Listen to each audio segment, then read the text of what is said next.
Tommy, kembali lagi bersama saya di Timespot TV. Nah, kali ini kita ada di sesi Teri, Timespot Story. Nah, karena sebuah cerita itu harus dibagi, bukan dipendam sendiri.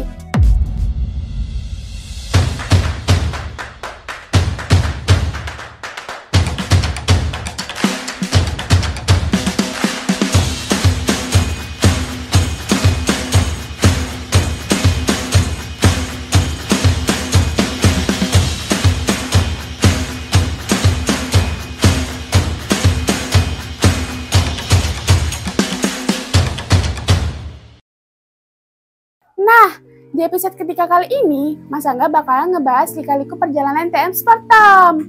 Penasaran kan?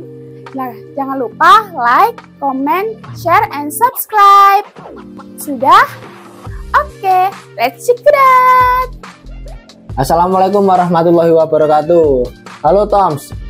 Untuk kalian semua, untuk kali ini kita lanjut ke sesi Teri, Timespot Story. Jadi lanjutkan cerita kemarin. Hari ini apa sih pertanyaan buat saya?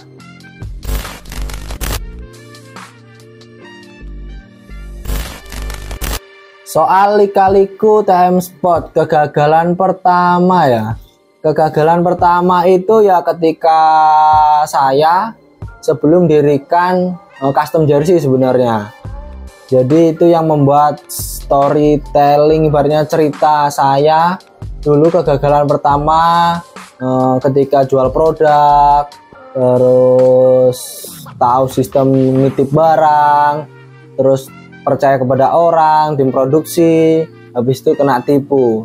Jadi modal yang dulunya emang dari nol, dari baratnya ngumpulin saku sekolah, muterin dari penjualan kaos, sepatu dan lain sebagainya, hilang seketika ketika kita percaya kepada orang, terlalu terpercaya, ibaratnya terlalu percaya banget kepada orang, jadi kita nggak kontrol. Mungkin itu jadi pertama kendala, ibaratnya yang sampai saat ini membuat saya pribadi sebagai story kalau lika-liku Timespot Wear itu awalnya emang dari kena tipu. Mungkin seperti itu sih Tom, kurang lebihnya seperti itu. Jadi ketika belum ada custom jersey TM, itu Timespot pernah kena tipu.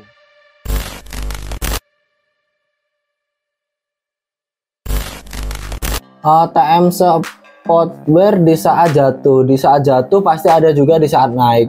Jadi alhamdulillah untuk market Timespot Wear sendiri, kalau dari awal berdirinya Timespot Wear itu mungkin ada grafik peningkatan. Jadi ada grafik peningkatan. Untuk jatuh mungkin ada beberapa kendala dari Timespot Wear. Saya mungkin nanti akan ceritakan kendala-kendala itu yang membuat Timespot Wear sulit untuk berkembang di wilayah Banyuwangi, ujung Pulau Jawa ini. Untuk jatuh mungkin di awal pandemi ya, semua orang pasti tahu di awal pandemi kita mengalami namanya pemutaran ekonomi yang sangat bikin pusing. Jadi mungkin itu yang awal kita drop banget. Tapi di sisi lain ketika pandemi itu selesai, belum sampai selesai, mungkin sekitar 2-3 bulan pandemi masuk ke Indonesia atau ke Banyuwangi, alhamdulillah peminat jersey custom di Banyuwangi itu semakin naik. Mungkin dikarenakan beberapa orang atau beberapa siswa sekolah itu diliburkan. Jadi banyak orang atau siswa sekolah kembali ke kampungnya, terus bikin tim-tim sekolah, tim-tim kecil lah, tim-tim kecil dia bikin, terus bikin jersey. Jadi kalau dulu mungkin Timespot Wear hanya tim-tim kecil, tim sekolah futsal, skalanya kecil 12-15 piece. Tapi ketika dia kembali ke kampung, ngumpulin sekolah sepak bola, terus SSB, kembali ke situ, itu masanya semakin banyak. Mungkin grafik ketika pandemi awal turun, habis itu beberapa bulan Timespot langsung naik sampai sekarang. Mungkin seperti itu sih Tom.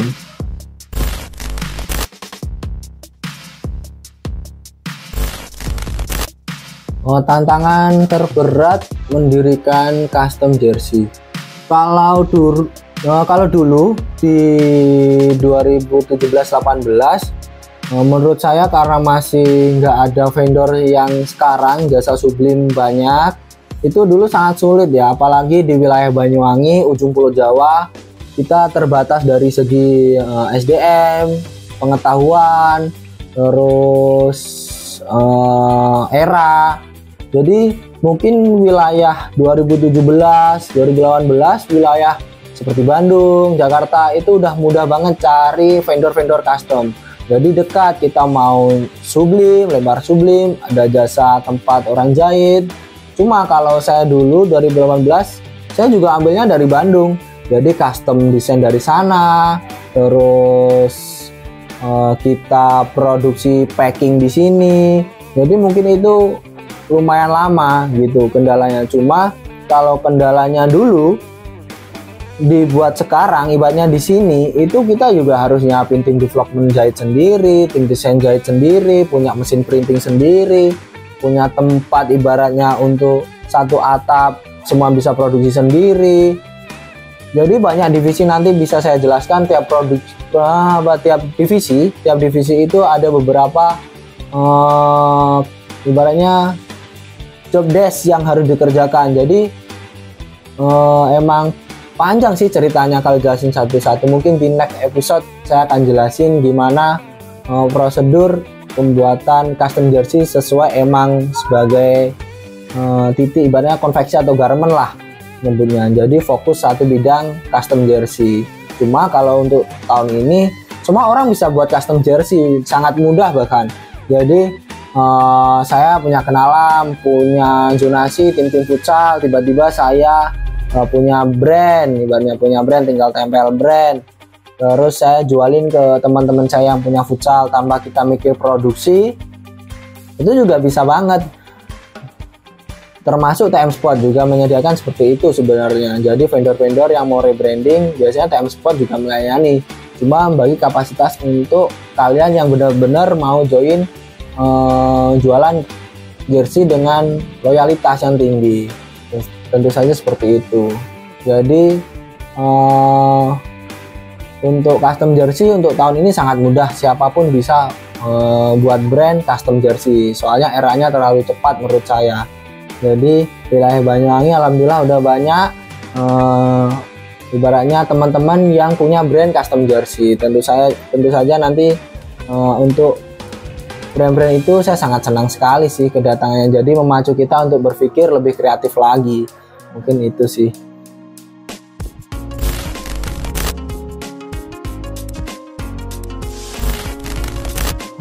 Mengevaluasi kegagalan demi ibaratnya produk TM Sportwear tetap bisa stabil di pasar industri custom jersey.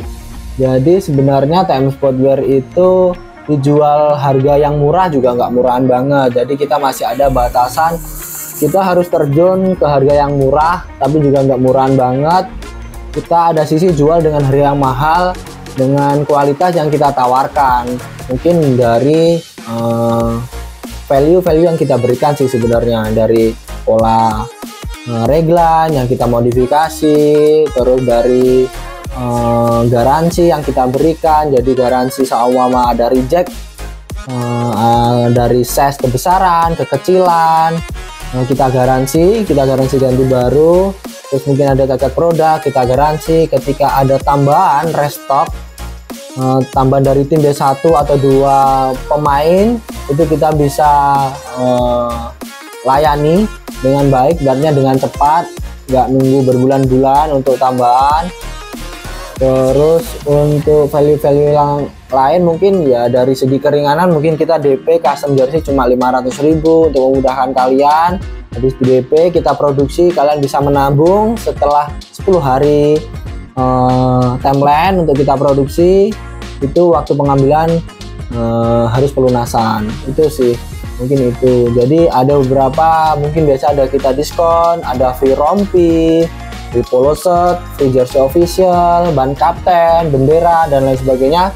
itu langsung saja kalian langsung hubungi ke Custom Jersey TM Sportwear, langsung ke admin atau hubungi ke Instagram kita juga bisa. Dijamin untuk kualitasnya, masalah TM Sportwear bersaing dengan brand-brand yang udah nge-branding tim-tim liga. Jadi mungkin kita tetap fokus di mana TM Sportwear berdiri di ujung Pulau Jawa Timur, di Banyuwangi, jauh dengan ibaratnya material dari Bandung, mungkin dari Jakarta. Kita tetap di mana mencari bahan yang premium, berkualitas untuk kita kasih ke customer kita dengan harga yang terjangkau, dengan inovasi custom jersey, inovasi pola-pola yang baru, biar customer TM Sportwear tidak kecewa pastinya. Jadi langsung saja untuk kalian, apalagi dengan baju yang saya pakai ini, Tom. Jadi baju yang saya pakai ini meskipun mungkin material kalian bisa dapatkan ke aparel-aparel lain, tapi secara selera, fitting baju, fitting size, itu mungkin TM Sport bisa bersaing dengan itu. Jadi tunggu apa lagi untuk kalian, gak usah mikir panjang lagi, tentu saja hanya di TM Sportwear untuk rajanya custom jersey di wilayah ujung Pulau Jawa, Jawa Timur. Mungkin sekian cerita saya untuk kali ini. Kita lanjut lagi di next episode TM3 Story about TM Story TM Sport. Oke. Assalamualaikum warahmatullahi wabarakatuh. Salam TM Sport, top marketing.